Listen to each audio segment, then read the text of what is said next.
할렐루야. 오늘도 주 앞에 전심으로 예배하는 우리 성도님들의 삶에 주님의 은혜와 사랑이 가득하시기를 축복합니다. 독일의 어느 초등학교에서 있었던 일인데요, 교사가 아이들에게 이렇게 가르치기 시작하는 거예요. 신은 존재하지 않는다. 만약 신이 존재한다면 악이 이 세상에 존재하지 않을 것이지.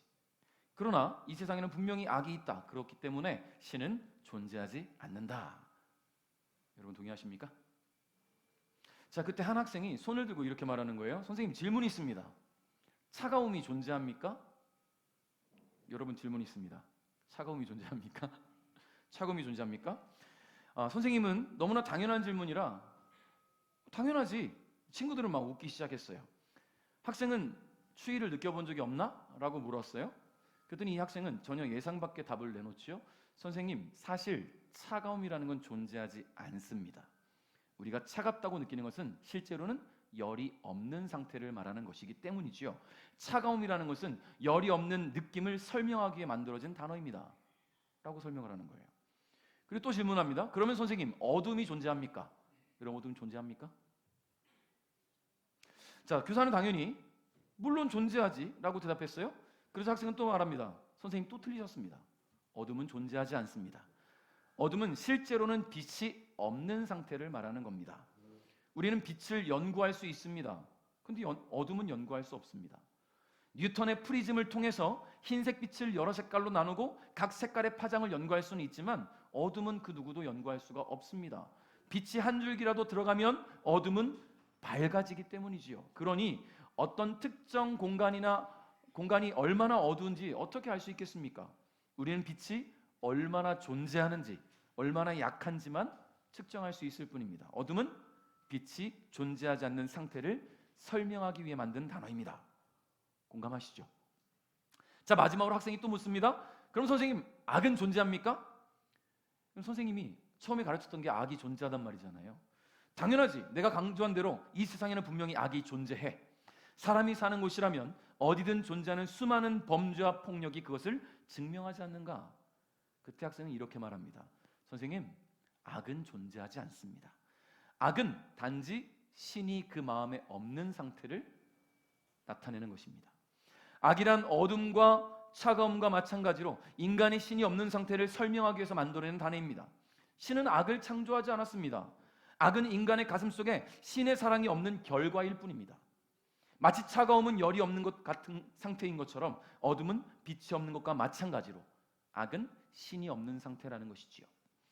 자, 이 어린 학생의 대답, 여러분 어떻게 생각하십니까? 신이 존재하지 않는다는 이 교사의 가르침에 일침을 날린 이 어린 학생은 훗날 아인슈타인이 됩니다. 대단한 사람이죠. 초등학생 때 그런 논리를 갖고 있었던 사람이에요.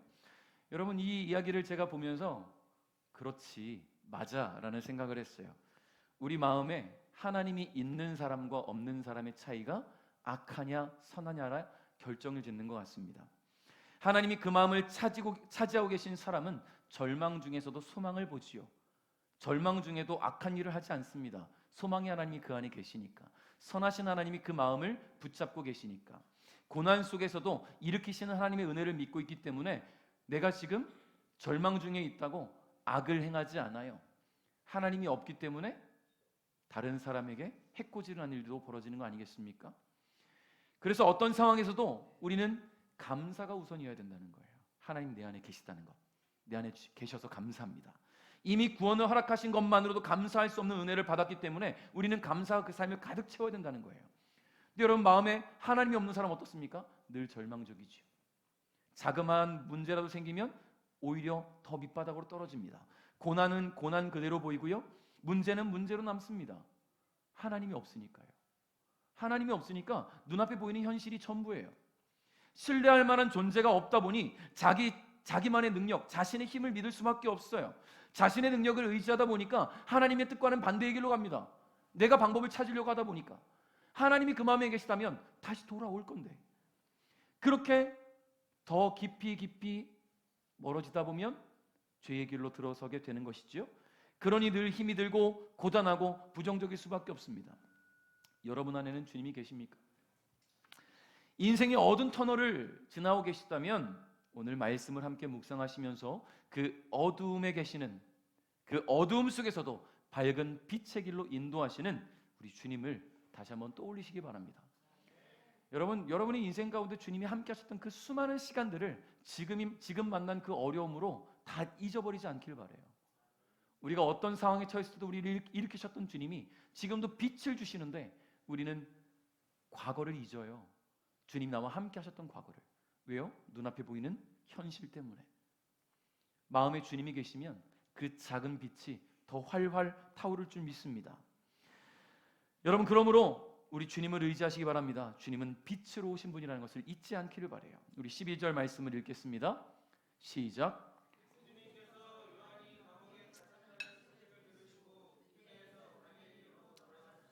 아멘. 저와 요한에게 세례를 받으신 예수님, 이제 그리스도로서의, 구원자로서의 공식 일정을 시작하신 예수님께서 세례 요한이 감옥에 갇혔다라는 소식이 전해지는 그때 유대에서 갈릴리로 이동하셨어요. 어떤 이들은 의문을 품겠죠.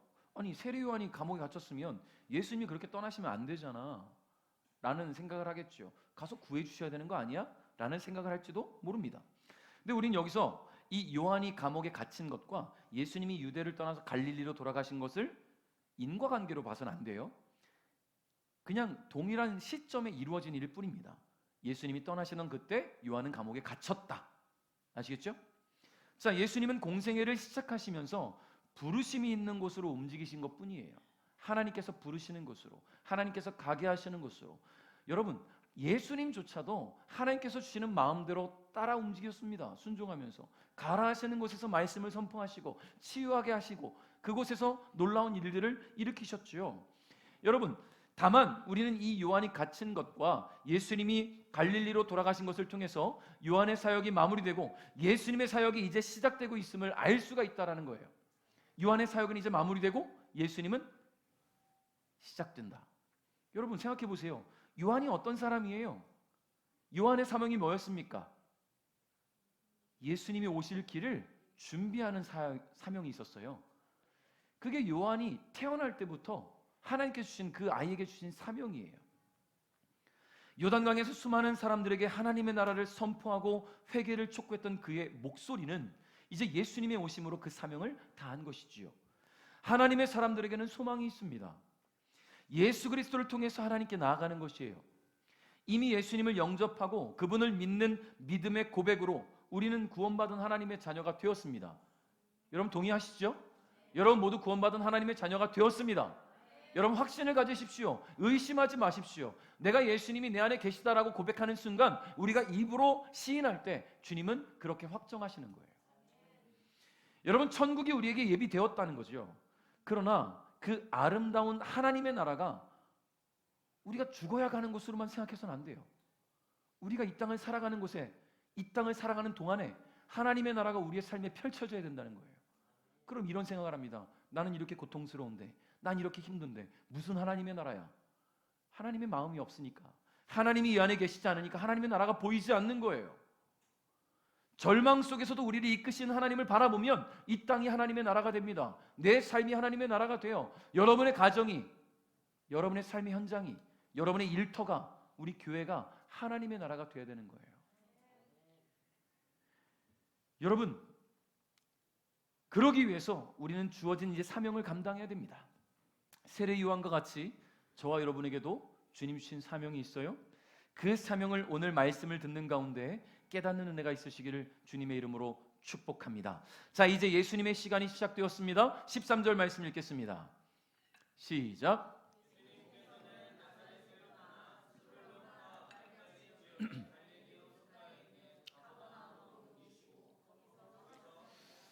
아멘. 자, 예수님이 자라신 그 동네 갈릴리 나사렛을 먼저 가셨다가 그곳에서 스불론과 납달리 지역, 해변이 있는 그 가버나움 지역으로 이동하셨어요. 예수님이 그곳에 가신 것은 단순히 그곳에 살겠다라는 게 아니에요. 예수님은 그곳에서 본격적으로 뭘 하셨느냐? 복음을 전하셨다라는 거예요. 복음. 자, 이 마태복음의 저자인 마태는 이와 같은 예수님의 행적이 이사야의 예언대로 된 것이다 라고 이야기하고 선포하고 있는데요, 15절 16절 한번 읽어볼까요? 시작.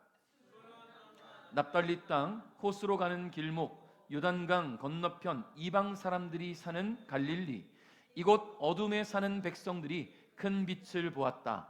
죽음의 그늘과 같은 땅에 앉아있는 사람들에게 빛이 빛이었다. 아멘. 자, 지금 이 말씀은 이사야서 9장 1절부터 2절 말씀을 인용한 말씀이에요. 자, 열왕기하 15장 29절에 보면 BC 732년에 어떤 일이 있었냐면 이 갈릴리와 납달리 지역은 아수르 왕의 침략을 당해요. 아수르 왕의 침략을 당한단 말이에요. 그래서 그곳 주민들이 다 포로로 잡혀가게 됩니다. 하나님의 사람들이 왜 그런 일이 벌어졌을까? 여러분 오해하지 마십시오. 하나님의 사람들이 하나님을 떠났기 때문에 하나님께서 아수르를 통해서 일하신 거예요. 이스라엘 민족들은 하나님을 떠나 있었어요. 하나님을 더 이상 찾지 않았어요. 그 마음에 하나님이 없었단 말이에요. 왕조차도 하나님을 의지하고 하나님이 주시는 그 통치권으로 나라를 다스려야 되는 왕들조차도 하나님을 떠난 상태였다라는 거예요. 그러니 이 민족이 하나님을 어떻게 사랑합니까? 어떻게 하나님을 쫓을 수가 있겠어요? 그래서 하나님은 아수르를 들어서 이 갈릴리와 납달리 지역, 즉 이스라엘 지역을 공격하게 하신 거예요. 포로로 잡혀갑니다. 여러분 얼마나 절망적입니까? 얼마나 절망적인 상황이에요. 하나님을 떠난 민족이, 즉 하나님 앞에 범죄한 민족이 죄로 인해서 암울한 포로 생활을 하게 되었다는 거예요. 그런데 하나님은 이들을 회복시키실 빛으로 오실 것이라고 선지자 이사야의 입을 통해 예언하신 겁니다. 여러분 이 예언에서 북이스라엘이 회복될 때 회복의 빛이 비치는 첫 번째 지역이 어디냐? 바로 스불론 땅과 납달리 땅, 그리고 요단강 건너편의 해변길과 이방의 갈릴리라고 이사야 선지자가 예언하고 있다라는 거예요. 지금 바로 예수님이 이동하신 곳이지요. 여러분 15절에 이렇게 말을 해요. 이방 사람들이 사는 갈릴리. 여러분 이스라엘 백성들이 사는 곳인데 왜 이방 사람들이 사는 갈릴리라고 말할까? 아수르의 침공으로 그 갈릴리 지역은요 이방화됐어요. 이방 사람들이, 아수르 사람들이 정착했기 때문입니다. 예수님 당시에도 갈릴리에는 여전히 수많은 이방인 거주자들이 살고 있었어요. 이방 지역에 또 둘러 있었습니다. 그래서 이방의 갈릴리라 말할 수 있는 거예요. 바로 이곳이 하나님의 회복이 빛으로 오신 예수 그리스도로 인해 시작되는 곳이라는 겁니다. 여러분 유대인들이 있는 곳에서 시작돼야 되는 거 아닙니까? 근데 예수님은, 하나님께서는 이방화된 그 너무나 절망 가운데 있는 그곳을 먼저 회복시키시기 시작해요. 그리고 이 예루살렘과 온 유대 선포되죠. 예수님 부활하시고 승천하신 이후에 그 다음 어디까지 갑니까? 사마리아와 땅끝까지 이르러 주의 복음이 선포되는 거예요. 시작이 바로 이방 나라라 불리는 이 갈릴리에서 시작된 것처럼 결국 이방 땅까지도 하나님은 구원하시겠다라는 이야기입니다. 죄와 사망의 어둠 속에 있던 사람들에게 예수님께서 빛으로 오셨다는 거예요. 예수님은 구원과 생명의 빛을 비추어서 절망 가운데 있는 이들을 소망으로 일으켜 세우십니다. 이제 예수님은요 사명을 당하고 물러난 그 세례요한과 같이 하나님의 나라를 선포하기 시작했어요. 17절에 이렇게 고백합니다. 이때부터 예수님께서 회개하라, 하늘나라가 가까이 왔다 라고 외치며 전도를 시작하셨습니다. 여러분 세례요한의 메시지, 세례요한도 회개하라, 천국이 가까이 왔다 선포했거든요. 근데 세례요한의 메시지와 예수님의 메시지는 근본적으로 다르지요. 왜냐하면 세례요한은 오실 그리스도를 대신해서 하나님 말씀을 선포하는 메신저에 불과했어요. 근데 예수님은 메시지 그 자체라는 거예요. 예수님은 말씀이십니다. 할렐루야. 태초에 말씀이 계시니라, 그분이 바로 예수 그리스도라는 거예요. 말씀 자체가 이동하시면서 수많은 영혼들에게 그 말씀을 선포하실 때 그 말씀은 변화시키고 치유하고 회복시키는 능력이 된다는 거예요. 여러분 그러므로 예수님의 말씀에는 구원이 담겨 있습니다. 예수님의 말씀에는 생명이 담겨 있습니다. 예수님의 말씀에는 어둠을 물리치고 죄를 몰아내고 밝게 빛나는 하나님의 나라에 들어가는 길이 된다는 것을 잊지 않기를 바라요. 성도 여러분, 예수님의 말씀이 오늘 우리의 굳어있는 마음을 두드려 깨트리시는 그래서 하나님의 나라가 우리의 삶 속에서 이루어지는 하나님의 사람들 될 수 있기를 주님의 이름으로 축복합니다. 18절 말씀 읽겠습니다. 시작.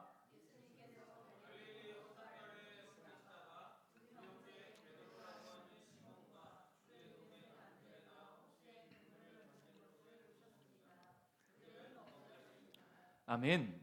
자, 이제 예수님께서 복음을 전하시면서 뭘 하셨을까 하니까 이 귀한 사역을 감당할 때 홀로 감당하는 건 쉽지 않죠. 체력적으로 또 함께 동역할 수 있는 분들이 필요했어요. 하나님 나라를 선포하시면서 복음을 전하는 당신의 사역을 도와주고 이해할 수 있는 그런 제자들 찾아다니셨습니다. 먼저 오늘 본문에 두 명이 먼저 등장하죠. 그리고 뒤에 가면 또 두 명이 더 등장해요. 네 명이 오늘 예수님께서 처음 만나시는 제자들인데 시몬과 안드레, 시몬은 베드로입니다. 시몬과 안드레, 그리고 야고보와 요한. 예수님이 12제자 중에 가장 먼저 부름받은 제자들이에요. 여러분, 시몬과 안드레가 무슨 관계입니까? 형제. 야고보와 요한도 형제입니다. 그럼 시몬과 안드레, 야고보, 요한 무슨 관계일까요? 네? 사촌관. 그리고 또 동업자 관계죠. 어부잖아요. 어부 지금. 그죠? 함께 일하는. 자, 예수님께서 이 네 사람을 부르시는 장면은 누가복음 5장에 자세하게 기록되어 있거든요. 예수님께서 조업을 마치고 그물을 싣고 있는 시몬의 배에 오르셔서 육지에서 조금 떼기를 부탁하셨어요. 그리고는 예수님을 찾아 나오는 수많은 사람들에게 복음을 전하셨습니다. 예수님이 공생애를 시작하시고 얼마 되지 않았을 때에도 예수님은 가는 곳마다 말씀을 선포하실 때 수많은 사람들이 따랐다는 거예요. 왜 그럴까요? 이전에 듣지 못한 말씀이에요. 말씀이라는 것이 종교 지도자들에게만 갇혀 있었고 그들이 뭔가 던져줘야만 들을 수 있는 이 서민들에게 예수님의 말씀은 너무나 고귀한 하나님 말씀, 꿀송이 같이 달고 단 너무나 그렇게 자신들의 삶을 회복시키시는 말씀이었죠. 그러니까 예수님을 찾아 나오기 시작해요. 예수님께서 시몬의 배에서 말씀을 전하실 때 시몬은 뭐하고 있었을까요? 성경에 뭐라고 나오진 않아요. 뭐하고 있었을 것 같으세요? 그물을 씻으면서 귀는 듣고 있었겠죠. 저는 그렇게 생각해요. 그 수많은 사람들이 몰려드는 것만 봐도 신기한데 도대체 이 사람이 어떤 사람이길래 이 수많은 사람들이 몰려들었을까? 그가 무슨 얘기를 할까? 귀는 예수님의 음성에 향해 있었겠지요. 자, 그리고 나서 예수님께서 이제 시몬에게 이렇게 말합니다. 깊은 곳으로 가서 그물을 내려라. 여러분, 왜 예수님이 이런 말씀하셨을까요? 시몬의 배에 고기가 한 마리도 잡히지 않았기 때문이에요. 조업을 마치고 왔는데 그물을 씻고 있는데 그물에 고기가 없어요. 그때 예수님께서 깊은 곳으로 가서 그물을 내려라 라고 말하는 거죠. 밤새 수고했지만 아무것도 못 잡았다고 예수님께 이야기합니다. 여러분, 베드로가 이야기하지 않아도 예수님은 뻔히 알아요. 물고기 없으니까. 자, 그럼 여기서 잠깐 시몬을 비롯한 안드레와 야고보, 요한의 삶을 잠깐 한번 돌아볼게요. 시몬이 예수님께 말씀드렸다시피 그들은 매일 밤새도록 고기를 잡으러 바다에 나가야 되는 어부였습니다. 얼마나 고된 삶이 지속됐을까요? 심지어 예수님을 만난 날처럼 밤새 수고하고도 허탕을 치고 돌아온다면 얼마나 그 허망한 마음이 클까요? 상실감, 더 피곤하겠죠. 여러분, 막 엄청나게 많은 고기를 잡았다면 피곤해도 기쁠 거예요. 그 피로 다 사라지지 않겠습니까? 근데 밤새 수고했는데 하나도 못 잡았으니 얼마나 그 상실감이 크겠어요. 여러분, 물고기를 많이 잡아서 가족들 맛있게 구워줘야 되고 또 팔아서 돈을 벌어서 생계를 유지해야 되는데 매일 바다로 나간다고 해서 매번 물고기를 잡아온다는 보장도 없어요. 그렇다고 안 나갈 수도 없잖아요. 이게 생계인데 또 한 번 나갔다 오면 엉켜있는 그물을 또 씻어내야 되고 여러분, 중노동이 따로 없단 말이죠. 매일 다람쥐 쳇바퀴 도는 듯한 이들의 삶에 소망이 있다면, 이 어부들의 삶에 소망이 있다면 뭐였을까요? 그냥 여러분이 어부라고 생각하고 어부로서 소망이 있다면 그렇죠? 만선이에요. 자, 배 가득 고기를 가득 잡아서 이거 팔아가지고 좀 떵떵거리며 살고 싶은 것, 그 마음 아니겠습니까? 아니면 대어를 잡든지 정말 희귀종을 잡아서 정말 떼돈을 벌 수 있는, 여러분 결국 돈이에요. 돈. 생계를 유지하려면 돈이 필요하잖아요. 이들의 삶에는 결국 소망이 돈이에요. 어쩌면 이들에게는 그저 똑같이 흘러가는 매일의 일상이 굉장히 어둡고 긴 터널과 같은 시간이었을지 모릅니다. 끝이 보이지 않는 터널, 만선은 경험도 없고 희귀종되어 못 잡아요. 계속 긴 터널만 가고 있는 거예요. 여러분, 근데 그 긴 인생의 터널에 한 줄기 빛이 다가오셨어요. 여러분, 베드로가 찾아간 게 아니라 그 빛이 다가오셨단 말이에요. 예수님은 그들의 삶의 빛이 되어 주셨습니다. 누가복음 5장 4절에 예수님은 밤새도록 아무것도 잡지 못한 이 시몬에게 깊은 곳으로 가서 그물을 내리라고 말씀하셨고, 시몬은 그 말씀에 순종했습니다. 여러분, 솔직히 이 상황은 말이 안 돼요. 이해가 안 되잖아요. 예수님은 공생애 전까지 무슨 직업이 있었어요? 목수예요. 목수가 어떻게 어부의 일을 알아요? 평생을 바다에 산 사람이 더 잘 알지. 예수님이 지금 인간적으로 도와줄 수 있는 것은 배에 어디 구멍 난 데 있나, 못질하고 망치자는 것밖에 없어요. 인간적으로는.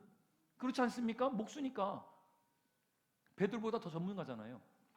그런데 이 평생 바다에 살아온 어부에게 지금 고기 잡는 방법을 알려주는 거예요. 고기 잡는 법. 근데 이 시몬의 입장에서는 더 예수님 말씀을 따를 수 없어요. 왜냐하면 상식적으로 오전 시간에 바다 깊은 곳에는 고기가 없어요. 이미 밤새 고기가 있을 만한 포인트는 이미 다 다녀봤어요. 수고했어요. 없어요. 그러나 자신의 배에서 복음을 전하시는 그 예수님 말씀을 귀 기울였던 시몬은 그 말씀에 순종했다라는 거예요. 내가 듣겠다 하고 앉아서 들은 게 아니지만 그의 귀에 들려오는 예수님의 말씀이 그에게 빛으로 다가왔다라는 겁니다. 그리고는 예수님 말씀에 순종해서 깊은 곳으로 이동해서 그물을 던집니다. 그때 그는 기적을 경험했어요. 그가 평생의 소원이라고 생각했던, 평생의 소망으로 품었던 만선의 기적. 심지어 이 그물을 혼자 끌어올릴 수 없어요. 같이 끌어올려 보니까 배에 가득했어요. 이 배에 가득했는데 아직도 그물에 있어. 그래서 동료들에게 오라고 해서 그 배도 채웠는데 두 배가 가득 채워졌어요. 여러분, 이제 뭐만 남았습니까? 내다 팔고 떵떵거리며 살면 돼요. 소망이 이루어졌잖아요. 예수님께서 소망을 이루어 주신 거예요. 야, 예수님이 오시니까 내 삶의 소망이 이루어졌구나. 그런데 너무 신기하죠? 예수님께서 뭐라 말씀하시냐면 19절 말씀에 예수님께서 그들에게 말씀하셨습니다. 나를 따라오너라. 내가 너희를 사람 낚는 업으로 만들겠다. 삼겠다. 여러분, 예수님 왜 이런 말씀하셨냐면 이 베드로가 예수님이 가신 이 기적을 보고 야, 내 삶의 소망이 이루어졌다 이렇게 말한 것이 아니라 주님, 나는 죄인입니다. 나를 떠나십시오. 여러분, 눈앞에 펼쳐진 이 소망이, 이 기적의 소망이 기쁘지 않았어요. 이 일을 행하신 예수님 앞에 자기가 죄인인 게 드러난 게 창피했어요. 부끄러웠어요. 유대인으로서 하나님을 사랑하고 하나님을 알고 하나님을 믿고 살아왔지만 그가 신앙이 없었음이, 믿음이 없었음이, 하나님이 그 안에 없었음이 주 앞에서 드러나는 것이, 낱낱이 드러나는 것이 너무나 부끄러웠던 거예요. 여러분, 깜깜한 어둠 속에 초 하나만 밝혀도 빛이 이 공간을 채우잖아요. 여러분, 어둠으로 가득했던 이 시몬의 삶에, 이 베드로의 삶에 예수님이 작은 불빛을 냈더니 시몬은 자신의 죄가 드러난 것이 보이기 시작하는 것이죠. 자신의 그 어두운 그늘이 보이기 시작하는 거예요. 예수님은 물고기 낚는 일에 평생을 헌신하며 수고했던 이 시몬과 안드레에게 사람을 낚는 어부가 되게 해주겠다라고 말씀하십니다. 무슨 말씀이에요? 사람을 낚는다니요. 바다와 물고기, 배와 그물만 알고 살아온 그들에게 사람을 건지고 사람을 살리는 일, 하나님 나라를 위해 예수님께서 걸으셔야 했던 그 구원의 길에 그들을 동참시키신 거예요. 여러분, 너무나 큰 감사할 일 아닙니까? 하나님의 구원 사역을 이루시는 그 예수님의 길에 동참하는 헬퍼의 사역을 감당하게 된 거예요. 여러분, 예수님의 부르심 앞에 선 그들은 어떤 모습을 보였을까요? 20절 읽겠습니다. 시작.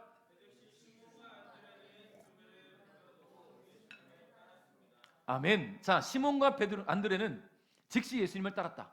여러분, 그들만이 아닙니다. 예수님은 그 근처에서 아버지와 함께 그물을 수선하고 있던 이 야고보와 요한도 부르셨어요. 그들 역시도 즉각 예수님의 부름에 반응하며 예수님을 따라갔다. 여러분, 이들이 예수님의 부르심에 즉각 따라 나선 것은 너무나 놀라운 일이죠. 왜요? 그들이 지금 버려두고 간 게 뭐예요? 자신들의 배와 그물, 심지어 야고보와 요한은 아버지랑 같이 있었어요. 그리고 만선을 이뤘단 말이에요. 이제 가족들의 생계를 책임지고 이제 행복하게 사는 일만 남았어요. 그 모든 것을 다 버려두고 간 거예요. 여러분, 한 성경학자는요, 베드로와 요한이 베드로와 안드레, 야고보, 요한이 가난했다라고 보지 않아요. 굉장히 부유한 사람이었을 것이다라고 이야기합니다. 그 당시에 이 갈릴리 지역에서 배를 탄다는 것, 낚시를 한다는 것, 더군다나 이것을 고기를 잡아서 가공해서 유대 온 지역으로 보낼 수 있는 그런 무역까지 했기 때문에 굉장히 넉넉한 삶이었다고 생각하는 것이죠. 그러니까 지금 베드로와 안드레, 야고보, 요한, 안드로는 누구야? 안드로메다로 가겠다. 자, 베드로와 안드레와 야고보, 요한은요, 자신의 모든 것을 내놓는 거예요. 모든 것. 예수님, 잠깐만요, 이 물고기 팔고 돈만 좀 챙겨갑시다가 아니에요. 이거 팔면 노잣돈은 생기잖아요. 예수님, 집에 가서 집만 좀 챙겨올게요. 아니었어요. 그 즉시 그냥 입고 있는, 밤새 일하고 땀에 젖은 그 옷차림 그대로 예수님을 따라갔다라는 거예요. 여러분, 만일 칠흑 같은 어둠 속에 있을 때 누군가 작은 손정등 하나로 빛을 밝히고 걸어가고 있다면 여러분 계속 그 칠흑 같은 어둠에 있겠습니까? 그 작은 손전등을 든 사람 따라가겠습니까? 따라가야죠. 빛 있는 곳을 찾아 따라가야죠. 나는 지금 볼 수 없는데, 이 어둠 속에서 볼 수 있는 길이 없는데 그 손전등 들고 있는 사람 따라가야죠. 그래서 빛을 찾아가야죠. 밝은 곳으로 나가야죠. 여러분, 어둠 속에서는 아무것도 할 수 없어요. 보이지 않는데 뭘 할 수 있습니까? 보이지 않는데 무슨 소망이 있습니까? 빛이 있다면 그 빛이 이끄시는 곳으로 따라갈 때 무엇이든 할 수 있는 기회가 주어진다는 거예요. 기회가. 그렇게 더 큰 빛을 찾아가면 더 큰 소망이 생기지 않겠습니까? 예수님은 시몬과 안드레, 야고보와 요한의 그 어두운 삶에 친히 다가오셨어요. 그리고 빛을 밝혀주셨습니다. 그리고 함께 가자고 하십니다. 빛 대신 예수님을 따라가면 어둠을 벗어날 수 있습니다. 빛 대신 예수님 곁에만 있으면 어둠은 물러갑니다. 빛 대신 예수님만 의지하면 두려울 것이 없어요. 사랑하는 성도 여러분, 어둠 속에 계시지 마세요. 스스로를 어둠에 가둬두고 절망으로부터 벗어나지 못하는 그 고통스러운 삶에 여러분 자신을 방치하지 마십시오. 아인슈타인의 이야기처럼, 그 어린 아인슈타인의 이야기처럼 차가움은요, 열이 없는 상태고 어두움은 빛이 없는 상태예요. 여러분, 악, 절망, 낙담, 하나님이 없는 상태예요. 예수님은 산소망이 되신 분입니다. 그 예수님께서 빛이 되어 주셨습니다. 예수님을 의지하시고 그 말씀에 순종하여 주님 앞으로 나오심으로 절망에서 벗어나 소망으로 나아가기를 주님의 이름으로 축복합니다. 말씀을 맺겠습니다. 앞이 보이지 않는 캄캄한 길에 서 있다면 빛을 찾아가시기 바랍니다. 어둠은 우리로 하여금 길을 가지 못하게 하고 또 어딘가에 부딪히게 하고 그래서 다치게 합니다.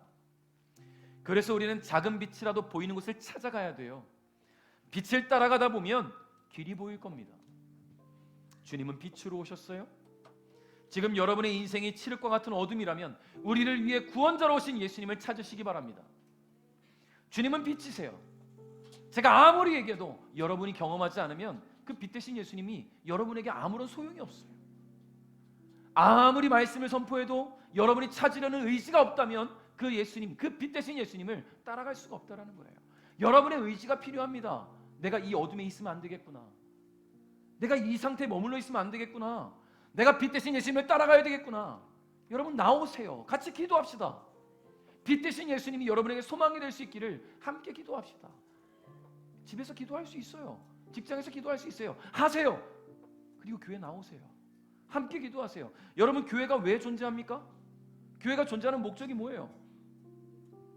그냥 집에서 다 기도할 수 있고 직장에서 다 기도할 수 있고 길에서 기도할 수 있으면 그걸로 모든 것이 만족된다면 교회는 필요 없어요. 교회가 존재해야 될 목적이 뭐예요? 여러분, 성전은 하나님의 성령이 강하게 임재하시는 곳이에요. 강하게 임재하시는 곳, 하나님이 우리를 만나주시는 곳. 이스라엘 백성들이 왜 제사할 때 예루살렘 성전까지 가서 했습니까? 그 먼 길을 찾아가서 각자 자신의 일상에서 기도하면 되지요? 아니에요. 하나님께서 임재하신 능력이 그 성전 안에 있어요.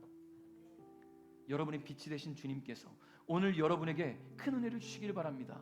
주님의 빛을 따라가면 밝은 길로 나오게 될 겁니다. 사망의 음침한 골짜기를 지날지라도 해를 당할까 두려워하지 마십시오. 주님의 지팡이와 막대기가 여러분을 안위하실 거예요.